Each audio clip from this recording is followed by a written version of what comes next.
बच्चों, क्या आपने कभी सोचा है कि ज्योमेट्री की शुरुआत सिर्फ एक बिंदु यानी पॉइंट से होती है? आज हम उसी रोचक दुनिया में कदम रखने वाले हैं। अगर आपको ज्योमेट्री मुश्किल लगता है तो आज के यह लेक्चर देखने के बाद आपकी सारी परेशानी खत्म हो जाएगी। आज हम ज्योमेट्री की ऐसी बुनियाद सीखेंगे जिसे समझ लिया तो आगे के सभी अध्याय बहुत आसान हो जाएंगे। क्या बिना स्केल के सीधे रेखा बनाई जा सकती है? क्या बिंदु का कोई आकार होता है? आइए इन मजेदार सवालों के जवाब जानते हैं। आज हम क्लास 6 स्टैंडर्ड का math chapter 1 basic concepts in geometry को बिल्कुल आसान भाषा और मजेदार उदाहरणों के साथ पढ़ेंगे, इसलिए वीडियो को आखिर तक जरूर देखिए। बच्चों, आज से हम ज्योमेट्री की एक नई और मजेदार यात्रा शुरू करने जा रहे हैं। अगर यह पहला अध्याय अच्छे से समझ लिया तो आगे ज्योमेट्री का कोई भी सवाल मुश्किल नहीं लगेगा। चलिए शुरू करते हैं। बच्चों, क्या आपने कभी अपने घर के सामने रंगोली देखी है? हाँ, रंगोली बनाने के लिए सबसे पहले क्या बनाते हैं? बिंदु यानी डॉट्स बनाते हैं। बिल्कुल सही। आज हम इन्हीं बिंदुओं की मदद से ज्योमेट्री सीखेंगे। इस चित्र में बहुत सारे बिंदु यानी डॉट्स बने हैं। इन बिंदुओं को सीधे रेखाओं से जोड़कर अलग अलग आकृतियां बनाई गई है। इसमें स्क्वायर, रेक्टेंगल, ट्रायंगल और लाइन भी दिखाई दे रही है। बच्चों, रंगोली को हमें पूरा करना है। इसमें 6 क्वेश्चंस दिए हैं स्टूडेंट्स और उन क्वेश्चंस को हमें जवाब देना है। तो सबसे पहला क्वेश्चन है students, what kind of surface do you need for making a rangoli? यानी रंगोली बनाने के लिए आपको किस प्रकार की सतह की आवश्यकता होती है? स्टूडेंट्स, हम जब घर पे रंगोली बनाते हैं तब हमें किस तरह की जगह पर हम रंगोली बनाते हैं? यानी समतल और साफ सतह की हमें जरूरत होती है। समतल और साफ सतह जब होती है उस पर हम रंगोली बनाते हैं। सेकंड क्वेश्चन से, how do you start making a rangoli? Rangoli बनाना कैसे शुरू करते हैं? सबसे पहले हम क्या बनाते हैं? बिंदु बनाते हैं, डॉट्स बनाते हैं। तो ये है उसका answer students. Third, what did you do in order to complete the rangoli? Rangoli पूरी करने के लिए क्या किया? रंगोली पूरी करने के लिए हम क्या करते हैं स्टूडेंट्स? बिंदुओं को रेखाओं से जोड़कर अलग अलग आकृतियां बनाई गई है इसमें। देन फोर्थ में, name the different shapes you see in the rangoli. चित्र में कौन कौन सी आकृतियां दिखाई दे रही है? चित्र में कौन सी आकृति दिखाई दे रही है स्टूडेंट्स? यहाँ पर चौकोन दिखाई दे रहा है, आयत दिखाई दे रहा है, त्रिभुज और रेखा भी दिखाई दे रही है। फिफ्थ क्वेश्चन से students, would it be possible to make a rangoli on a scooter on an elephant's back? क्या स्कूटर या हाथी की पीठ पर रंगोली बना सकते हैं? नहीं, क्योंकि उनकी सतह समतल नहीं होती है। हाथी या स्कूटर पर हम रंगोली नहीं बना सकते, इसलिए नहीं बना सकते क्योंकि उनकी सतह समतल नहीं होती है। सिक्स क्वेश्चन से students, when making a rangoli on paper what do you use to make the dots? कागज पर रंगोली बनाते समय बिंदु किससे बनाते हैं? कागज पर रंगोली बनाते समय हम बिंदु किससे बनाते हैं स्टूडेंट्स? पेंसिल या पेन से। पेंसिल का भी इस्तेमाल अपन करते हैं या कभी पेन से भी हम बिंदु को बनाते हैं। तो ये रहे आंसर। तो बच्चों, आज हमने सीखा कि केवल बिंदुओं और रेखाओं को जोड़कर सुंदर आकृतियां और रंगोली बनाई जा सकती है। यही ज्योमेट्री की शुरुआत है। बच्चों, अगर मैं कॉपी पर पेंसिल की नोक से एक छोटा सा निशान बनाऊं तो उसे क्या कहेंगे? इसे बिंदु या पॉइंट कहते हैं। आज हम ज्योमेट्री का सबसे पहला और सबसे छोटा भाग सीखेंगे, बिंदु। बिंदु क्या होता है? बिंदु बहुत छोटा होता है। इसका केवल स्थान यानी पोजीशन है। इसकी लंबाई, चौड़ाई और मोटाई नहीं होती। यह एक बिंदु है। हर बिंदु का एक नाम होता है। उसका नाम हमेशा अंग्रेजी के बड़े अक्षर यानी कैपिटल लेटर से लिखा जाता है, जैसे ए, बी, सी, पी, क्यू। किताब में लिखा है कि बिंदु को पेन या पेंसिल की नोक से बनाया जाता है। रंगोली में जो छोटे छोटे डॉट्स बने हैं वे भी बिंदु कहलाते हैं। बच्चों, बिंदु किससे बनाया जाता है? बिंदु पेन या पेंसिल की नोक से बनाया जाता है। बिंदु का नाम किस अक्षर से लिखा जाता है? बिंदु का नाम अंग्रेजी के बड़े अक्षरों यानी कैपिटल लेटर से लिखा जाता है, जैसे point A, point B, point C, point P, point Q, इस तरीके से।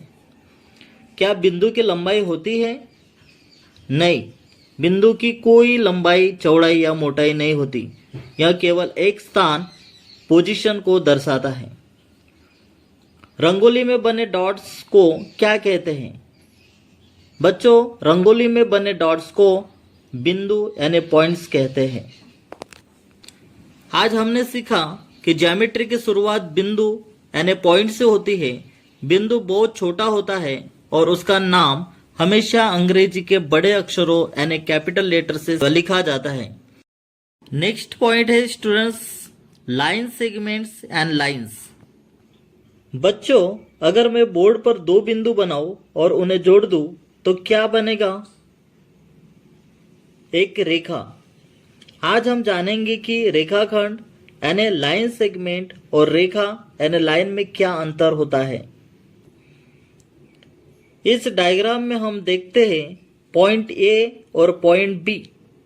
जब दो बिंदुओं ए और बी को सीधी रेखा से जोड़ते हैं तो उसे रेखाखंड यानी लाइन सेगमेंट कहते हैं। यानी इसके दो निश्चित सिरे यानी एंड पॉइंट्स होते हैं। इसकी लंबाई मापी जा सकती है। इसे जितना बनाया गया है उतना ही होता है। अब हम रेखा यानी लाइन के बारे में जानते हैं। अब हम लाइन किसे कहेंगे? जब रेखा दोनों दिशाओं में लगातार बढ़ती रहती है और उसका कोई अंत नहीं होता तो उसे रेखा यानी लाइन कहते हैं। आपको ये बात ध्यान में रखना है स्टूडेंट्स, रेखा के कोई अंतिम सिरे नहीं होते यानी एंड पॉइंट नहीं होते हैं। यहाँ दोनों दिशाओं में अनंत तक बढ़ सकती है। इसकी लंबाई नहीं मापी जा सकती।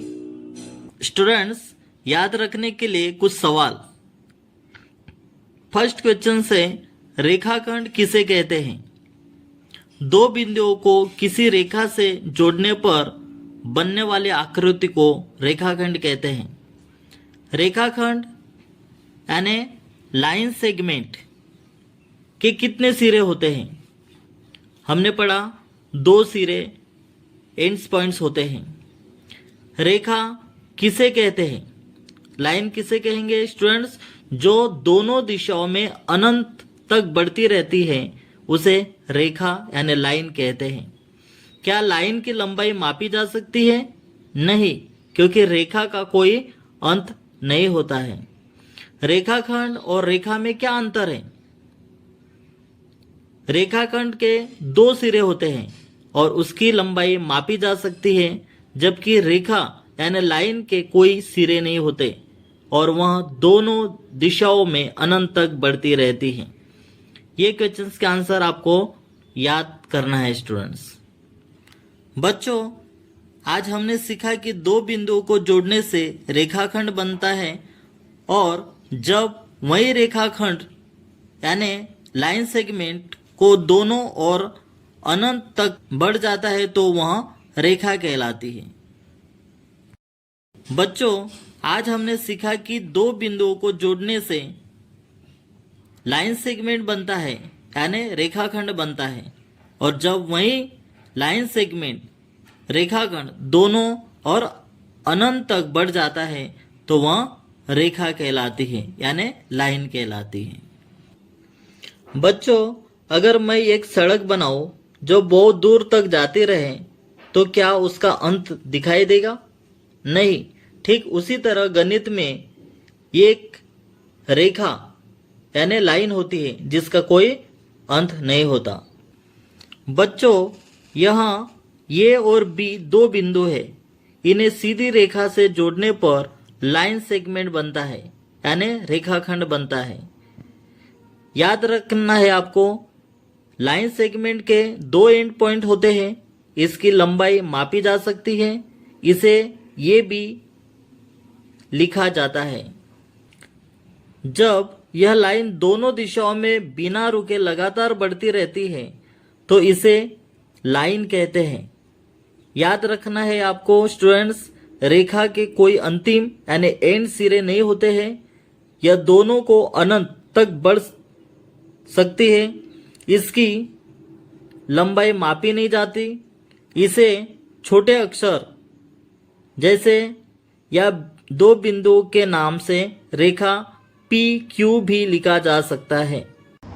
बच्चों, जब सुबह सूरज निकलता है तो हमें क्या दिखाई देता है? सूरज की रोशनी।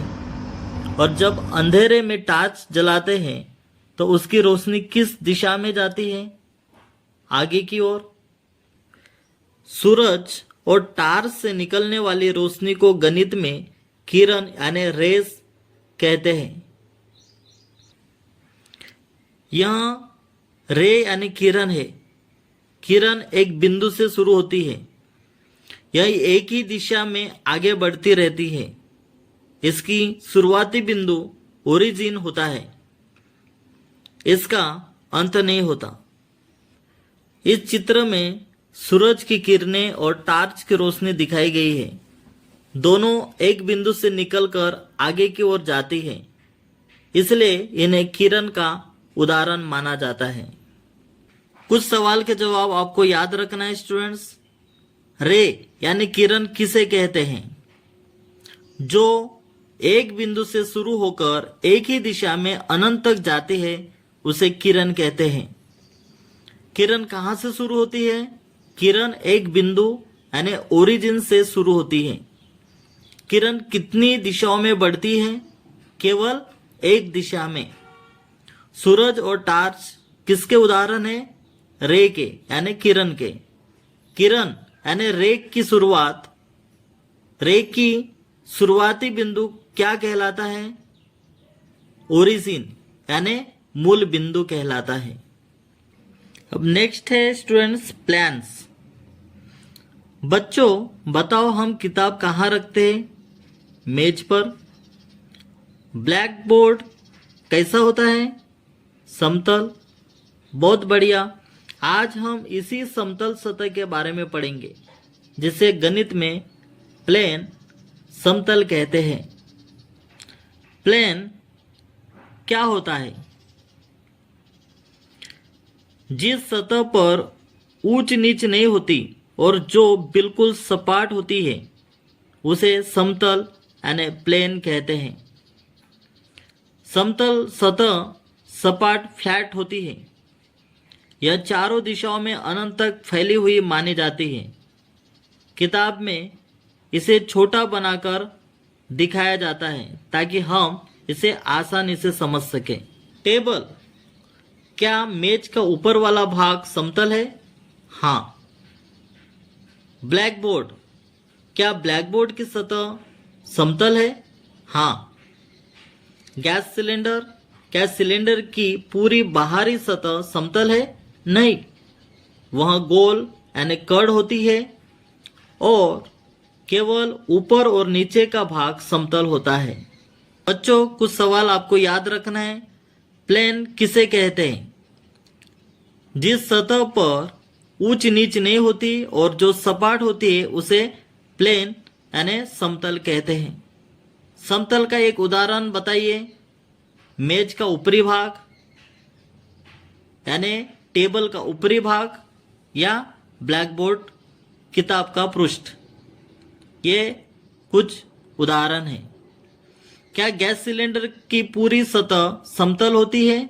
नहीं, उसकी बाहरी सतह गोल होती है, केवल ऊपर और नीचे का भाग समतल होता है। क्या समतल चारों दिशाओं में फैला हुआ माना जाता है? हाँ, गणित में समतल के चारों दिशाओं में अनंत तक फैला हुआ माना जाता है। आज हमने सीखा कि समतल प्लेन एक सपाट सतह होती है। मेज, ब्लैकबोर्ड और किताब का पृष्ठ समतल सतह के अच्छे उदाहरण हैं। गणित में समतल को चारों दिशाओं में अनंत तक फैला हुआ माना जाता है। इस तरह वास्तविक वस्तुओं, मेज, ब्लैकबोर्ड, किताब का उपयोग करके आप समझ सकते हो। नेक्स्ट पॉइंट है पैरेलल लाइंस। बच्चों, क्या आपने रेलवे की पटरी देखी है? हाँ। क्या दोनों पटरियां कभी आपस में मिलती है? नहीं, ऐसी रेखाओं को समांतर रेखाएं यानी पैरेलल लाइंस कहते हैं। क्या आपने सड़क का चौराहा देखा है जहां दो सड़कें एक दूसरे को काटती हैं? हाँ, उन्हें प्रतिच्छेदी रेखाएं यानी इंटरसेक्टिंग लाइंस कहते हैं। पैरेलल लाइंस के बारे में हम समझते हैं स्टूडेंट्स। ये दोनों रेखाएं हमेशा बराबर दूरी पर रहती हैं, कभी भी एक दूसरे को नहीं काटती। इन्हें समांतर रेखाएं कहते हैं। जैसे उदाहरण में रेलवे की पटरी हो, कॉपी की लाइनें हो, जेब्रा क्रॉसिंग की धाराइयां, इस तरीके से। अब इंटरसेक्टिंग लाइंस के बारे में हम समझते हैं स्टूडेंट्स। जब दो रेखाएं एक दूसरे को काटती है तो उन्हें इंटरसेक्टिंग लाइन यानी प्रतिच्छेदी रेखाएं कहते हैं। एग्जाम्पल, सड़क का चौराहा, कैंची के ब्लेड, ये कुछ एग्जाम्पल के द्वारा हम समझ सकते हैं। अब हम कॉलिनियर पॉइंट्स के बारे में जानते हैं। कॉलिनियर पॉइंट्स यानी स्टूडेंट्स समरेखीय बिंदु। जब तीन या अधिक बिंदु एक ही सीधी रेखा पर हो तो उन्हें समरेखीय बिंदु कहते हैं। नॉन कॉलिनियर पॉइंट्स यानी असमरेखीय बिंदु किसे कहेंगे? जब बिंदु एक ही सीधी रेखा पर नहीं होते तो उन्हें असमरेखीय बिंदु कहते हैं। एग्जाम्पल के द्वारा हम समझते हैं स्टूडेंट्स। एक ही लाइन में बैठे खिलाड़ी समरेखीय यानी कॉलिनियर्स कहेंगे। अलग अलग जगह खड़े खिलाड़ी असमरेखीय यानी नॉन कॉलिनियर। मैदान की सफेद लाइनें पैरेलल लाइंस यानी समांतर रेखाएं। स्टूडेंट्स, कुछ क्वेश्चंस के आंसर हम देखते हैं। पैरेलल लाइंस किसे कहते हैं? समांतर रेखाएं किसे कहते हैं? जो रेखाएं कभी एक दूसरे को नहीं काटती और हमेशा समान दूरी पर रहती है उन्हें समांतर रेखाएं कहते हैं। सेकंड क्वेश्चन से स्टूडेंट्स, प्रतिच्छेदी रेखाएं किसे कहते हैं? यानी इंटरसेक्टिंग लाइन किसे कहेंगे?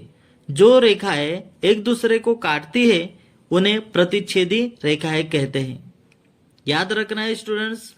थर्ड क्वेश्चन, समरेखीय बिंदु किसे कहते हैं? यानी कॉलिनियर्स पॉइंट किसे कहते हैं? जो तीन या अधिक बिंदु एक ही सीधी रेखा पर होते हैं उन्हें समरेखीय बिंदु कहते हैं। नंबर 4, नॉन कॉलिनियर्स बिंदु किसे कहेंगे? जो बिंदु एक ही सीधी रेखा पर नहीं होते उन्हें असमरेखीय बिंदु कहते हैं।